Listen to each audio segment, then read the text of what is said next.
এই কথা অন্তরে স্মরণ পড়ে যায়। আমি আল্লাহ পাক রব্বুল আলামিনকে হাজির নাজির জানিয়া ওই যে মদের বোতলে চুমু খাওয়া বাদ দিয়ে দিছি, পান করছি, কিয়ামত পর্যন্ত যদি হায়াত পাই তারপরও মদ পান করব না। বিসমিল্লাহে তাকবীর। মোহাম্মদ আলী সেলিব্রিটি একজন মানুষ, মন চাইলেই মদ পান করতে পারত, কিন্তু করে কেন? আল্লাহর ভয়। কথা বলেন না রে ভাই? আল্লাহর ভয় অনেক বড় একটা জিনিস। আল্লাহর ভয় অনেক বড় একটা পাপ। যার আল্লাহর ভয় হবে অন্তরে, আল্লাহ পাক রব্বুল তার তাকওয়া বৃদ্ধি করে দিবে। আর তাকওয়াওয়ালা জিন্দেগি যারা হবে, আল্লাহ পাক রব্বুল আলামিন পৃথিবীর জমিনের মধ্যে শান্তি দান করবে। ওয়াদা কার? যারা কয় না কার? আল্লাহর ভয়। যদি আল্লাহর ভয় অন্তরের মধ্যে থাকে তাহলে দেখবেন যে আমাদের নামাজির সংখ্যা অলরেডি বেড়ে যাবে। সংসদের মধ্যে আইন করতে হবে না। জোরে বলেন না রে ভাই? জোরে কর না কেন? এতে এই যে মাহফিল আজকে শুনবো, শোনার পর ওয়াজ তো ভালোই লাগবে রে ভাই, ফজরের নামাজ থাক আজকে নয়। কথা বলেন, এটা কি ওয়াজ মাহফিলের নাম নাকি ওয়াজ মাহফিলের কাম হবে? এখান থেকে কিছু নিয়ে আমল করার জন্য চেষ্টা করব। কি বলেন না ভাই? পারবো না? পারবো না ইনশাআল্লাহ। যারা আমরা সিগারেট খাই, যারা আমরা এখনো মদের বোতলে অনেকে মানুষের চুমু দেই, এই চুমু দেওয়াটা আপনার জন্য জাহান্নাম হালাল হয়ে যাবে, জান্নাত হারাম হয়ে যাবে। নিশার জগতে পান করবেন, নিশার জগতে যাইবেন, নিজের জীবন শেষ, যৌবন শেষ, টাকা শেষ, সবকিছু শেষ হয়ে যাবে। আপনার ছেলে স্ত্রী সবকিছু পর হয়ে যাবে, কেউ আপনাকে সমাজের চোখে দাম দিবে না। কথা বলেন? তাহলে বোঝেন, 3 কোটি মাখলুকাতের মধ্যে হতে আমার আল্লাহ পাক রব্বুল আলামিন কোরআন রিসার্চ করে মানুষের শান্তির জন্য কয়টা সলিউশন দিয়েছেন? কথা বলেন, কয়টা? 3টে। 1 নম্বর, জোরে বলেন, 1 নম্বর কি? আল্লাহর ভয়। নাম্বার 2, হালাল রিজিকের সন্ধান করা। সুবহানাল্লাহ বলবেন না? হালাল রিজিক, হালাল রিজিক। হালাল রিজিকের নাম কি? ওই ইন্ডিয়ায় যায় মাল পার করা, মদ পার করা, মদ পার করা, হিরোইন, ফেন্সিডিল। কিষণের ভাইরা কথা বলেন না কেন রে ভাই? আপনি কি আমার দলের মানুষ না বিরোধী দল? সবাই বলেন, হালাল রিজিকের মানে কি? মদ পান করা, মদের ব্যবসা করা, হিরোইনের ব্যবসা করা। এই মাহফিলের মানে কি? মদের লাইসেন্স দেওয়া। তাহলে আল্লাহকে ভয় করা। এর মানে এই নয় যে হিরোইন বিক্রি করার লাইসেন্স দিলে আসতে, কাল থেকে হিরোইন বিক্রি করার লাইসেন্স কোথায়? এই যে কুতইর পশ্চিম পাড়া বাইতুল নূর জামে মসজিদের দিকে মাহফিল হয়েছে, ওখান থেকে মদের লাইসেন্স দিচ্ছে আমাদেরকে ব্যবসা করার জন্য। এই জন্য আমাদেরকে নিয়ে আসছেন নাকি? মদের বিরুদ্ধে স্লোগান দিব তো নাকি ইনশাআল্লাহ? এই এলাকার মধ্যে মদ যারা ব্যবসা করে, আমরা তাদেরকে অনুরোধ করবো, আপনি ফিরে আসেন। আপনি মুসলমান, আমরা মুসলমান, আমরা চাইব সমস্ত মুসলমান জান্নাতি হোক। কথা বলেন না ভাই?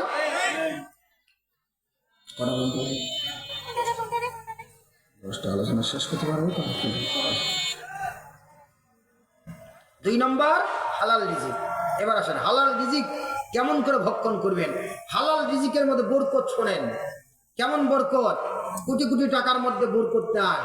যে রিক্সা চালক, ভ্যান চালায়, হালাল রিজিক অন্বেষণ করে, তালাশ করে, আল্লাহ তার সংসারের মধ্যে বরকত দিয়ে দেন।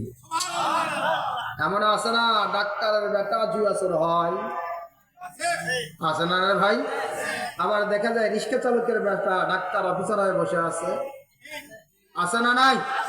জোরে বলেন, আছে না নাই? আছে। সবাই কথা বলতেছেন না আমার সঙ্গে, মনে হয় রাগ করেছেন।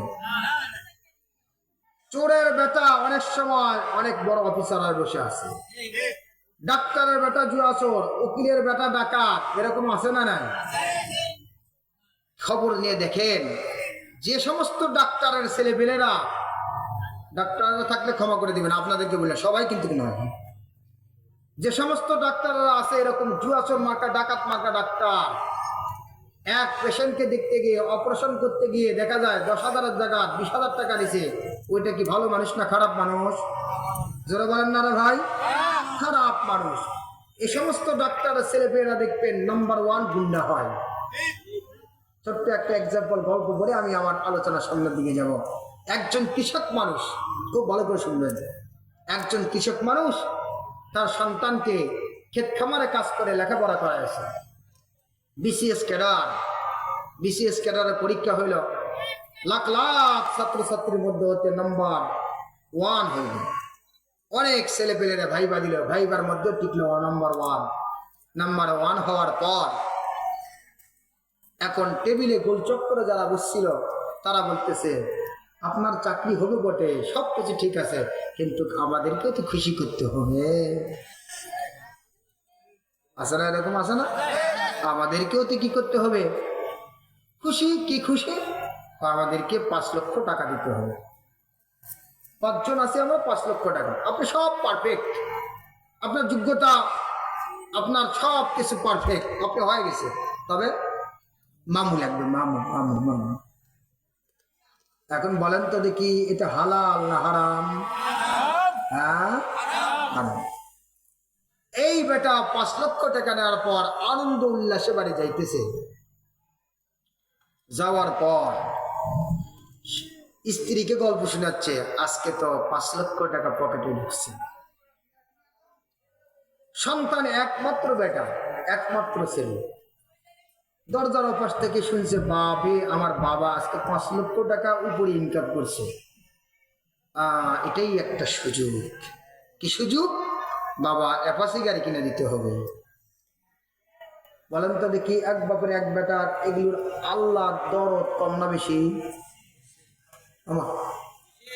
আপনাদের মনে হয় একাধিক আছে, এই জন্য কথা বলতেছেন না। বাংলাদেশের মধ্যে তো এখন একটাও হয় না। এমন ষড়যন্ত্র চলতেছে, বিষয়টা যেহেতু ওদিকে যাচ্ছে, টাচ দেয় শুধুমাত্র। আমাদের বাংলাদেশ নিয়ে গোটা পৃথিবী সব দেশ গবেষণা করে, এই দেশের মধ্যে এত মানুষ হয় কেমনি? এতই জমি উর্বর, বিয়া না করতে স্কুল হয়ে বসে আছে। আমাদের দাদা যে আছে, আমার দাদা মোটামুটি সোলফল ছিল প্রায় 12-13টা। কথা বুঝতে পারছেন? আমার যত যেগুলো আছে, আমার বাবা, আমরা প্রায় 5 ভাই বোন। এরকম যারা আমরা আছি পুরাতন মানুষ, তাদের সোলফল বেশি। এখন আমরা যারা এসেছি এই জামানার, একটাই হয় না। কথা বলেন না রে ভাই? সন্তান দেনাওয়ালাকে আল্লাহ, ওদিকে যাবে না। আমাদের দেশটাকে নিয়ে গবেষণা করতেছে কি, এক ধরনের ইনজেকশন দেওয়া হচ্ছে। খুব খেয়াল করেন, নোট কথা, একবার পাকাপুক্ত কথা, এটা খুব খেয়াল করবেন। যুবক ছেলেরা যারা তোমরা স্কুলে পড়ো, ভার্সিটিতে পড়ো, অনেক সময় বেনামে নামে আপনাদেরকে টিকা দেয়। এই টিকা দেওয়ার উদ্দেশ্য হলো সন্তান প্রজনন ক্ষমতা কমে দেওয়া। কথা বুঝতে পারি না? খুব খেয়াল করবেন। একমাত্র বেটা যায় বলছে, বাবা এফএসসি গাড়ি দিতে হবে, না দিলে ভার্সিটিতে যাব না। বাস, যেই কথা সেই কাজ। এফএসসি গাড়ি দিয়েছে, দেওয়ার পর ছেলে গাড়ি নিয়ে একবারে গাড়িতে যখন উঠছে, মনে হয় যেন রকেট চলা, রকেটের উপর উঠছে। কিছুক্ষণ পর, কয়েকদিন যাওয়ার পর খবর আসলো, ছেলে আমার চৌরাস্তার মোড়ের মধ্যে অ্যাক্সিডেন্ট হয়ে পড়ে আছে। সঙ্গে সঙ্গে হাসপাতাল নিয়ে যাওয়া হলো। হাসপাতাল নিয়ে যাওয়ার পর ডাক্তার বলতেছে অপারেশন করব, কিন্তু শর্ত হলো 10 লক্ষ টাকা লাগবে। কত লক্ষ? 10 লক্ষ। ওর বাবা নিছিল কত লক্ষ? সবাই বল না, কত লক্ষ? 5 লক্ষ। ডাক্তার কত দাবি করলো? 10। একটাই মাত্র ছেলে, 10 লক্ষ টাকা না দিলে তো সমস্যা। বলছে ঠিক আছে ভাই। ডাক্তার বলতে, আপনি আমার সন্তান অপারেশন করুন। 10 লক্ষ টাকা ম্যানেজ করা হলো, অপারেশন করা হলো। ডাক্তার খুশিতে বাঁধবা, আরে 2 লক্ষ টাকা হলে তো অপারেশন হয়ে যেত, 10 লক্ষ দাবি করলাম, দিয়ে দিল। যাক, 8 লক্ষ টাকা আমার ঘুরিয়ে নিতাম। কথা বুঝতে পারছি ভাই? এখন বলেন, এই 8 লক্ষ টাকা হালাল না হারাম? যারা বলেন হারাম। হারাম টাকা বাড়িতে নিয়ে যাওয়ার পর এবার বিবি আর তার মেয়েকে খুশি করার জন্য ব্যস্ত হয়ে গেছে। মার্কেটে গেছে, যাওয়ার পর 5 লক্ষ টাকা অলংকার যা যা লাগে সব কিছু নিয়েছে। গয়না গাটি নেওয়ার পরের দিন ভার্সিটিতে তার মেয়ে গয়না পরে চলে গেছে। যাওয়ার পর ছেলে ভার্সিটিতে গুন্ডা থাকে না থাকে না? থাকে না থাকে না? থাকে। এই গুন্ডারা নজর পড়ছে, আর এটা কার মেয়েরে, অমুক ডাক্তার আরে কিডন্যাপ কর। সঙ্গে সঙ্গে কিডন্যাপ করার পর অমুক জায়গার মধ্যে ফোন আসলো, আপনার মেয়ে আমাদের হাতে জিম্মি, 20 লক্ষ টাকা না দিলে মেয়ের লাশটাও খুঁজে পাবেন না। কথা বলেন না কেন রে ভাই? হারাম টাকার মধ্যে কোনো বরকত নাই। ঠিক তদ্রূপ আমাদের সমাজের মধ্যে যারা আমরা হারাম পথে উপার্জন করতেছি, কারো জীবনের মধ্যে শান্তি নাই। এ মুসলমান খেয়াল করেন, এ পর্দার অন্তরাল মা ও বোনেরা, সবাইকে উপলক্ষ করে এই যে কথাটি বলবো, কথাটা গভীর ভাবে শ্রবণ করবেন না মুসলমান। কেননা আমাদের সমাজটা আজকে দিন দিন হারাম পথে উপার্জন করার কারণে বিপদে চলে যাইতেছে। এ মুসলমান, বাংলার জমিনের মধ্যে সত্য একটা ঘটনা আপনাদেরকে সামনে উপস্থাপন করবেন মুসলমান। কুমিল্লা শহরে একজন চা বিক্রেতার বাড়ি, হোস্টেলের মধ্যে চা বিক্রেতা, তার মেয়ে কত বড় শিক্ষিত হয়েছিল মুসলমান, খেয়াল করেন। এ মা আমার, আপনি খেয়াল করে দেখবেন, আপনি কিন্তু আপনার বাড়িতে ইয়াবা বিক্রি করার পর আপনার সন্তানকে মানুষ করতে পারেন নাই। আপনি মদ বিক্রি করে কিন্তু আপনার সন্তান কিন্তু বিসিএস ক্যাডার হয় নাই। মুসলমান ইমানদার, ভাগা বিক্রি করেও একজন মানুষ তার সন্তানকে লেখাপড়া করাইতে পারে, কিন্তু দেখা যায় নিশার টাকা উপার্জন করে বটে সন্তান নষ্ট হয়ে যায়। এবার খেয়াল করেন না মুসলমান, কুমিল্লা শহরে চা বিক্রেতা একজন ব্যক্তি হালাল পথে উপার্জন করে, হালাল পথে উপার্জন করার পর তার সন্তানকে কেমন করে লেখাপড়া করাইছিল মুসলমান। সবাই মিলে সাংবাদিক ভাইরা গিয়েছিলেন তার কাছে, যায় প্রশ্ন করে, ভাইজান আপনি কেমন করে আপনার সন্তানকে মানুষ করলেন? এ মুসলমান, তার বড় মেয়ে একবার নয় দুইবার নয়, মোটামুটি 4 বার বিসিএস ক্যাডার হয়েছে। সুবহানাল্লাহ বলেন না রে ভাই? চা বিক্রেতা একজন ব্যক্তি গরম পানি বিক্রি করে, চা 5 টাকা করে বিক্রি করে সংসার চালায়, কষ্ট করে সংসার চালায়। চা বিক্রেতা খুশিতে বাঘ হয়ে তার চোখের মধ্যে অশ্রু চলে আসলো। সাংবাদিকদেরকে ডাক দিয়ে বলেন, আনন্দ অশ্রু যেটাকে বলা হয়, চোখ দ্বারা তার অজান্তেই চোখের পানি চলে আসছে। ডাক দিয়ে বলে, সাংবাদিক ভাইরা রে, আপনারা আমার কাছে জানতে চান আমার মেয়ে কেমন করে লেখাপড়া করাইছি। আমি কসম করে বলতে পারবো, আমার মেয়ে যতদিন পর্যন্ত লেখাপড়া করেছে, আমি চা বিক্রেতা কোনো সময় হারাম পথে উপার্জন করি না। সুবহানাল্লাহ। সাংবাদিকেরা প্রশ্ন করলো, তাহলে কি করছে? এবারে ডাক দিয়ে বলে, ভাই রে, আমি যখন প্রত্যেক দিন চা বিক্রি করার পর আল্লাহ পাক রব্বুল আলামিনের ডাকে কিন্তু সাড়া দিতাম। হাইয়া আলাস সালাহ, যখন মুয়াজ্জিন সাহেব মসজিদের মধ্যে মাইকের মধ্যে এলান করে, হাইয়া আলাস সালাহ, এ দুনিয়ার মানুষ মুসলমান, আয় আয় কল্যাণের দিকে আয়। হুজুরের বয়ান শোনার পর থেকে আমি নামাজি হয়ে যাই। হুজুরের বয়ান শোনার পর আমি নামাজি হয়ে যাই। যখনই আজান দেয় মসজিদের মধ্যে যাই, আমার আল্লাহর কাছে হাত তুলে ডাক দিব, আল্লাহ রব্বে কারীম, তুমি হিরোকে জিরো বানাইতে পারো, আবার জিরোকে হিরো বানাইতে পারো। আল্লাহ গো, সব কিছু পাওয়ার তোমার হাতে গো আল্লাহ। আমি গরিব মানুষ, আমার লেখাপড়া করানোর মতো আমার টাকা পয়সা নাই। আল্লাহ আমি চা বিক্রি করি, তুমি সব কিছু জানো গো আল্লাহ। মেহেরবানি করে যদি তুমি আমার সন্তানদের জিম্মাদারি নিয়ে নাও আল্লাহ, আমি বড় নাজাত পেয়ে যেতাম। চা বিক্রেতা বলে, আমি আল্লাহর কাছে করতাম। আর প্রত্যেক দিন শেষে যখন বাড়ি ফিরতাম, বাড়ি ফিরার পর সেখান থেকে টাকা আমার সন্তানের জন্য 10 টাকা বা 20 টাকা প্রত্যেক দিন রাখতাম। রাখার পর আল্লাহর কাছে দোয়া করো, আল্লাহ গো, জীবনে কোনোদিন বড় ধরনের অসুখ দিও না গো আল্লাহ। তুমি যদি আমাকে পরীক্ষা করতে চাও, আমি পরীক্ষায় পাশ করতে পারবো না। সুবহানাল্লাহ, জোরে কোন সুবহানাল্লাহ। হে মুসলমান, কথায় কথা মনে পড়ে যায় রে মুসলমান। আপনার লক্ষ লক্ষ কেন হাজার মিলিয়ন বিলিয়ন যদি টাকা থাকে, আল্লাহ যদি রোগ দেয় আর আল্লাহ যদি শেফা না দেয়, জিন্দগি তো কোনোদিন ভালো হবেন না। সমস্ত টাকা পয়সা শেষ হয়ে যাবে, রাস্তার ফকির হয়ে যাবে, তারপর আপনার ব্যারাম ভালো হবে না, অসুখ ভালো হবে না। এই জন্য প্রত্যেক দিন আল্লাহর কাছে দরকার, রব্বে কারীম, আল্লাহ বড় ধরনের অসুখ দিও না গো আল্লাহ।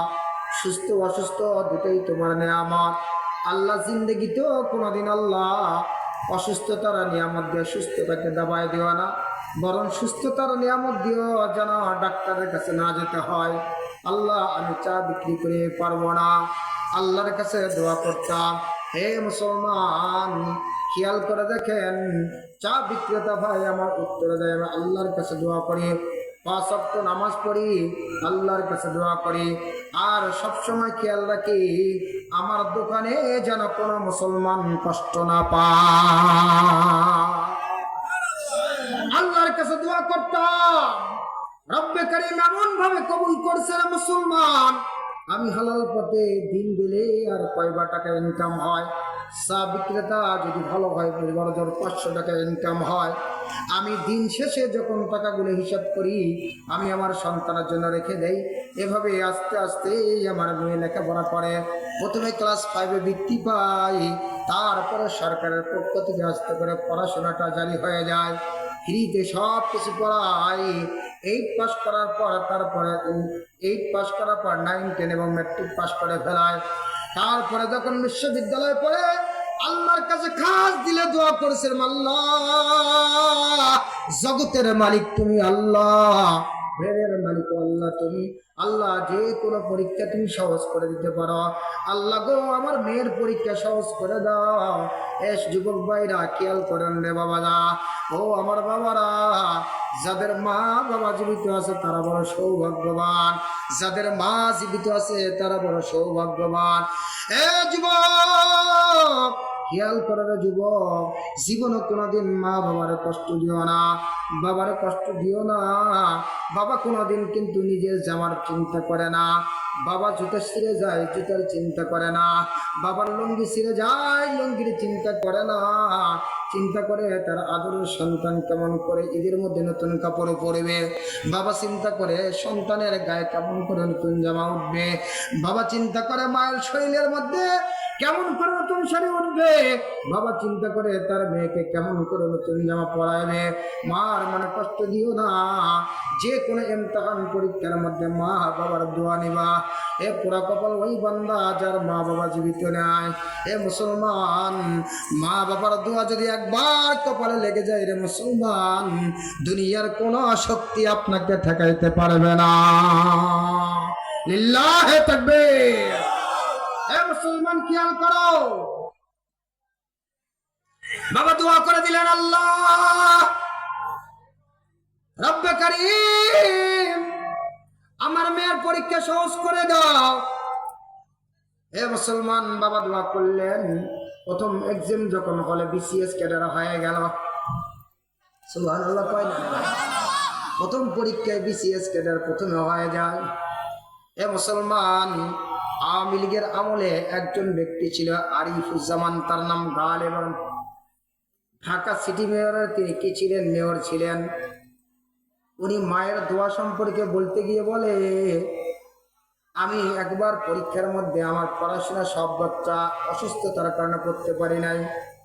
মাকে যাই বললাম, মা তুমি সব জানো গো মা, আমার জন্য দোয়া করে দাও।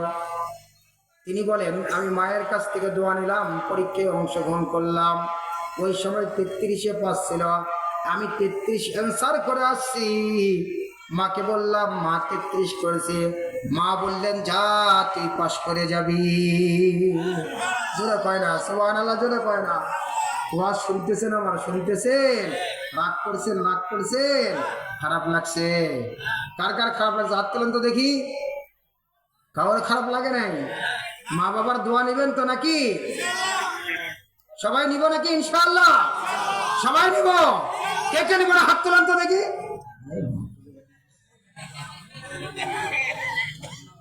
অন্য মানুষকে করলাম আর কি, মজা করলাম, মজা। সবাই নিব না ইনশাআল্লাহ? আল্লাহ তাআলা সবাইকে কবুল করে। সকলে বলে আমিন।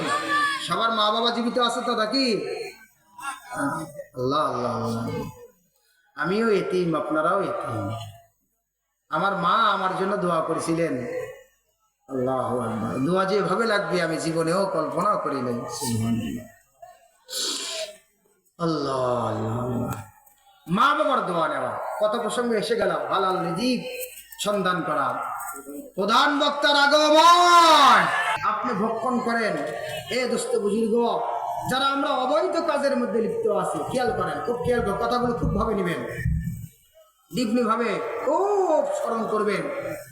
যারা হারাম পথে আমরা উপার্জন করি, দেখেন ওর বাড়িতে যে কর্মচারী, এই ভাই আমাদের কাম, বাড়িতে যদি কামলাও খাটে, ও কিন্তু ওর পিছনে গালি দেয়। বুঝাতে পারি না? মদের ব্যবসা যাই করে, আঙ্গুল ফুলে কলা গাছ হয়, ওরে বাড়ির চাকর বলে বেয়াটা, কিছুদিন আগে তুই চাকরগিরি করতেছিলি, আজকে আঙ্গুল ফুলে কলা গাছ হয়েছিস, এই গরমে থাকা যায় না। ওরা সবাই গেল, কথা বলেন না রে ভাই? ওরা দাম দেয় এই জন্য, আর টাকা আছে এই জন্য। ওই হোলা ব্যাংক লাফাই দিচ্ছে না, হোলা ব্যাংক লাফাই অনেক সময় লাফালাফি বন্ধ হয় কোন সময় জানেন? ওই গল্প মনে পড়ে, যাক গল্পের দিকে যাবো না। এই হোলা ব্যাংকের মতো লাফায় টাকার গরমে। আর যারা তাকওয়া পরহেজগারিতে বান্দা, হালাল রিজিক ভক্ষণ করে, ও মানুষের প্রতি কামলা দিল, লোকটি মারা গেলে সবাই বলে লোকটি 1 নম্বর শরীফ মানুষ ছিল। জোরে বলেন। সবাই বলে লোকটি ভালো ছিল। হালাল রিজিক যারা অন্বেষণ করবে, তাদের দ্বারা সমাজ শান্তিময় হবে, রাষ্ট্র শান্তি হবে। হালাল রিজিকের যারা ধান্দা করবে, সে কোনোদিন রাষ্ট্রের মার অন্যের দোকানের চাঁদাবাজি করবে না। জোরে বলেন রে ভাই। হারাম পথে উপার্জন করা যাদের অভ্যাস আছে, ওর 1 টাকায় পেট ভরবে না, 10 টাকায় পেট ভরবে না, 100 টাকা চিন্তা করবে। যখনই 100 টাকা চিন্তা করবে, ডাকাতি করবে, মারামারি করবে, অথবা তো মানুষের উপর চাঁদাবাজির স্টিম রোলার চালাতে সে কোনো সময় কুণ্ঠানো বোধ করবে না। হালাল রিজিক তালাশ করা, 1 নম্বর আল্লাহর ভয়, 2 নম্বর মনে থাকবেন ইনশাআল্লাহ। আলহামদুলিল্লাহ রাব্বিল আলামিন। আরো একটা আছে, এটা বলতে গেলে অনেক সময় লাগবে, যেহেতু প্রধান বক্তা এসে গেছে, আমার সময় পার হয়ে গেছে। যে কথাগুলো শুনলাম, বিশেষ করে যুবক ভাইদেরকে বলবো, মা বাবাকে কষ্ট দেওয়া যাবে না, হারাম পথে যাওয়া যাবে না, নিশার জগতে পা দিয়ে নিজের জীবনকে বরবাদ করা যাবে না। আল্লাহ তাআলা সব কথাগুলো আমাকে এবং আপনাদেরকে মানার তৌফিক দান করুন। আলহামদুলিল্লাহ রাব্বিল আলামিন। আসসালামু আলাইকুম ওয়া রাহমাতুল্লাহ।